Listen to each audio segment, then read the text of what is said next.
क्या नाम है आपका? मेरा नाम अलीना है और मैं भोपाली से आती हूँ। ये देवबंद के पास पड़ता है जी। आज न्यू क्रिएटिव दिखाई दी है कैट वॉक पर पर एक हिजाब में यस सर। कैटवॉक किया गया है, क्या कहेंगे? सही क्रिएटिविटी हमारे मनोज सर हमें कहते हैं कि नई नई क्रिएटिविटी करो यहाँ पे आके। तो सर मतलब सब शॉर्ट ड्रेसेस ही बना रहे थे। हमारा कल्चर तो मुस्लिम है ना, मतलब हम मुस्लिम हैं, तो हमने सोचा हम अपने ही मुस्लिम्स के लिए कुछ करेंगे, इसलिए हमने, आपने हिजाब को ही क्यों बनाया? क्योंकि सर हम मुस्लिम से और यहाँ पे कोई मुस्लिम नहीं, मतलब शॉर्ट ड्रेसेस बना रहे थे, तो हमने सोचा हम मुस्लिम लड़कियों के लिए भी कुछ करते हैं, अलग हो जाएगा, ये अलग हो जाएगा, मतलब आज तक हमने ऐसा कुछ देखा नहीं है, इसलिए हमने बुरखों का हिजाब से हमको कराई है। हिजाब को लेकर आप महिलाओं को क्या संदेश देना चाहते हैं? मतलब हम ये देना चाहते हैं कि ये फैशन में भी आ सकता है बुरखा, ये नहीं है कि सिर्फ लड़कियां घर में ही पहन सकती है, फैशन के में भी आ सकता है बुरखा। कैमरा फेस रखना आपको। जी सर, आपका परिचय?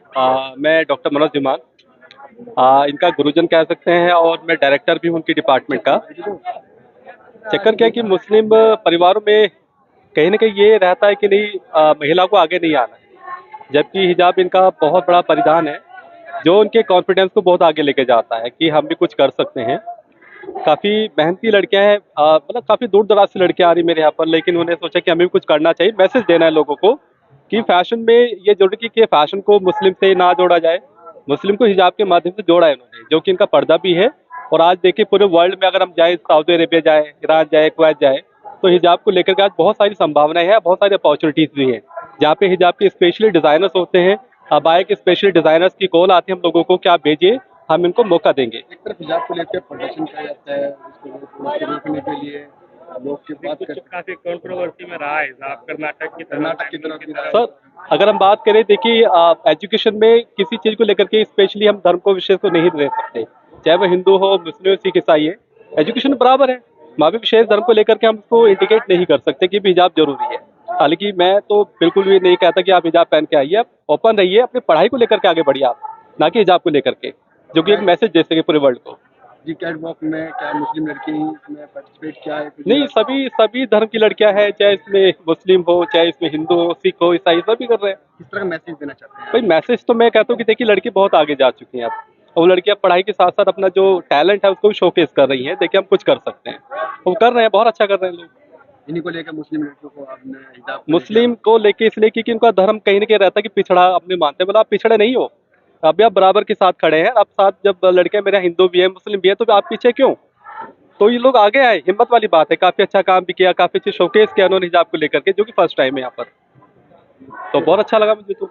और आप लोग सहयोग देंगे तो और भी आगे बढ़ेंगे वो लोग। Okay, welcome, thank you so much. देखिए, जो श्री राम कॉलेज में ये फैशन शो हुआ है, हमें उससे कोई एतराज़ नहीं है। हमें जो एतराज़ है वो इस चीज़ को लेके है कि उन्होंने बुर्के को लेके भी फैशन शो किया है, जबकि हम ये कहते हैं मज़हब इस्लाम में बुर्का जो है सिर्फ पर्दे के लिए इस्तेमाल किया जाता है, ना कि फ़ैशन के लिए। बुर्का फ़ैशन से अलग आता है। फ़ैशन जो होता है वो कपड़ों का होता है, आप कपड़े नए नए डिज़ाइन में सिलवाइएगा, उनका फ़ैशन दिखाइएगा। बुर्के का हम पहली बार देख रहे हैं कि बुर्का भी फ़ैशन शो में यहाँ एक नया कल्चर शुरू कर रहे हैं। इससे मैं समझता हूँ ये मैसेज देना चाहते हैं कि जो अक़लियत में जो लोग पाए जाते हैं, मुस्लिम कम्युनिटी के लोग जो लोग पाए जाते हैं, उनकी धार्मिक भावनाओं को भड़काना मकसद है। तो लिहाजा हम लोग जो है प्रशासन से, जो स्कूल प्रशासन से, उनसे अपील करते हैं कि आइंदा कोई ऐसा प्रोग्राम मज़हब इस्लाम को नीचा दिखाने के लिए, जो हमारा मज़हब है, हमारे मज़हब में बुर्का जो है वो कंपलसरी है, पर्दे का निज़ाम कंपलसरी है। कुरान शरीफ में कई जगह पर अल्लाह तबारक व तआला ने जो है पर्दे का हुक्म दिया है। तो लिहाजा हम जो है ये बुर्का जो है हमारा पर्दे का एक वो पर्दे क्या बोलते हैं उसका, पर्दे का मतलब एक आला है, यानी इससे मुस्लिम औरतें पर्दे में ढक जाती है। बुर्का किसको कहते हैं? बुर्का सिर्फ इसको कहते हैं कि जब कपड़ों के ऊपर ये पहन लिया जाता है तो जब बाहर निकलेगी तो उसके आज़ा, उसका जिस्म, वो जुस्सा, वो जो है किसी को नहीं दिखाया जाएगा।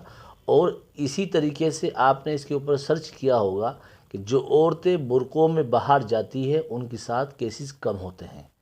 तो लिहाजा हम लोग जो है श्री राम कॉलेज ग्रुप वालों से यही अपील करना चाहते हैं कि जो प्रोग्राम आपने किया है, ये आपने कहीं ना कहीं मुस्लिम धार्मिक भावनाओं को भड़काया है। आपको